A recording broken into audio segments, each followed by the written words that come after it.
Welcome back, MHD TV. My name is Lexus, aka Lex, aka LA, and I'm welcoming our lovely guest today who will introduce himself before we get started. My name is Balacov Teixeira.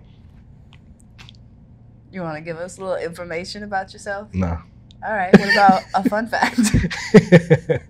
My name is Balacov Teixeira, like I said. I'm an electrical apprentice in my third year with 103.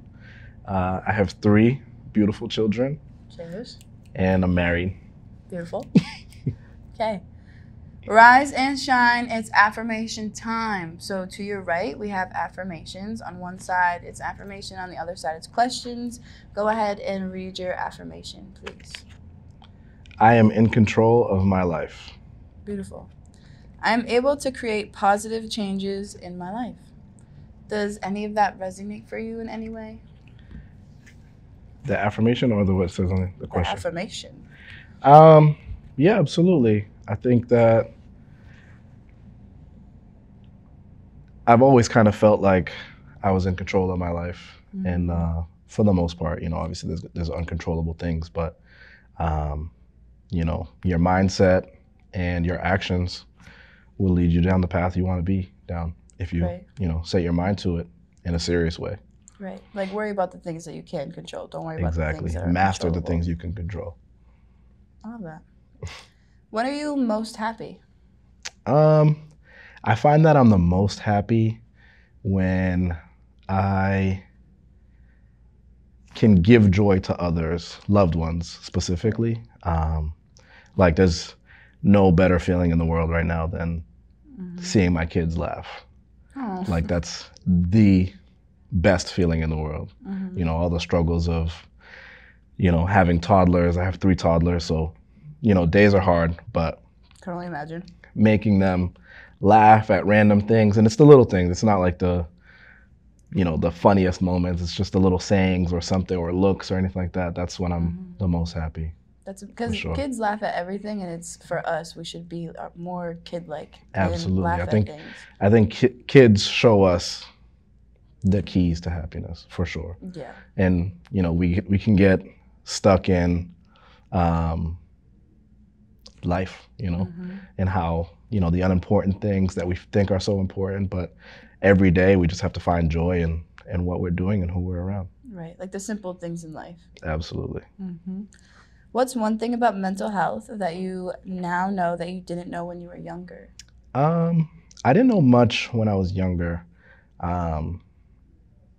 It was kind of just like on TV. Like I never thought it was anything that anyone in my life, family, friends, dealt with, because everyone was quote unquote happy. And when I really started to grow up is when social media was first starting, and everyone seemed so happy. Right. So it was never present other than in the movies and TV shows. Right. So if there's, one thing I've learned is that mental health is something everyone has and deals with. It's not just something that you see like, oh, that person has a therapist. They had an episode or anything like that. Everyone has mental health just as they have physical health, emotional health, and everything like that. Like it doesn't matter how rich you are or how poor you are or where you come from. Even if you're happy, you have good mental health. And you can have so-so mental health, and there's different variants. And I think that a lot of the times we can kind of just say, oh, they deal with mental health. It's like, no, everyone has to deal with mental health. It's just how you're doing so. And we never can predict when like different situations are going to happen in our lives or other people's lives. So who's to say that someone's okay today, but that they're not going to be, or they will be okay tomorrow? Correct. Type of thing. Correct. What is advice that you wish you could give someone wishing to start therapy? This is hard. It's everything we do in life that's new is scary or gives you some kind of butterflies or something like that. But the hardest step is the first one. So even reaching out to a therapist, which I actually did in my life for the first time a few months ago, it's scary. Like, when I did it and looked it up, I actually texted my brother, Brandon. And it's just like you send someone an email and you're kind of like, because I've never done it before, I'm like, well, they're not going to take me. I really don't need it. I took this step, but once you get in and you realize it's a conversation, and it's a conversation that you lead, and to be as open and honest as possible. Right. That person on the other side, whether you end up having a connection with them or not, it's not their job to judge you. It's their job to listen and absorb what you're saying and give you ways, ideas, reframing of things to help. So my advice is just, it's an old saying, but like, how do you eat an elephant? How do you eat an elephant? Yeah. I don't know. One bite at a time. So that first bite is going to be hard. Right. But once you get a stride, it's like anything we do in life. That was beautiful. That was beautiful. We'll leave it at that. That was beautiful. You can only get comfortable by being uncomfortable to start. Correct. That was awesome. What is one small change you can make today to improve your mental health moving forward? I struggle with staying present.